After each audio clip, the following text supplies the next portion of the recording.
explosion has happened in terms of content, although I know that there's been a lot of effort. YouTube just crossed 36 million users. Now it's a very, very large scale medium. But if you look at the content that consumers are watching on YouTube, there's a lot more non-English content, so Hindi, Tamil, Marathi, and so on and so forth, than there is English content. So already YouTube is a local language sort of phenomenon. We have 500,000 songs, we have 9,000 full-length Indian movies, all of them are not in English. We have catch-up TV from the top 5 TV networks. We live stream every sporting event and so on and so forth. So today already, YouTube is sort of probably, at least within Google's product portfolio, the leading example of what a platform or a destination that has a lot of local content can do. Sure.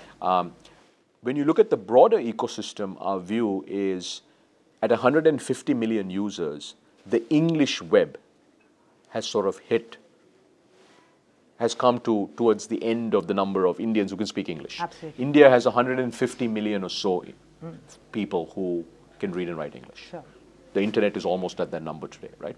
So as we look at the next 150 million, 200 million, 300 million Indians, they will not be able to speak English. They will not be able to write English. They couldn't be able to read English.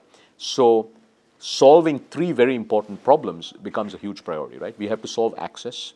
How do you access when you don't type English? Sure. Right? We have to solve the low-cost smartphone problem, because most of these people will not go out and buy a desktop or a notebook computer. They will buy a low-cost smartphone.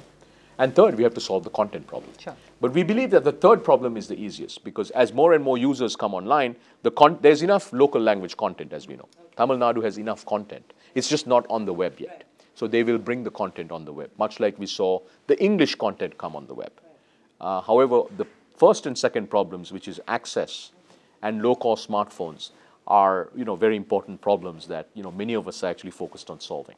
Can you shed some light on how you're looking at onboarding video, especially in India, specific efforts that you've taken on?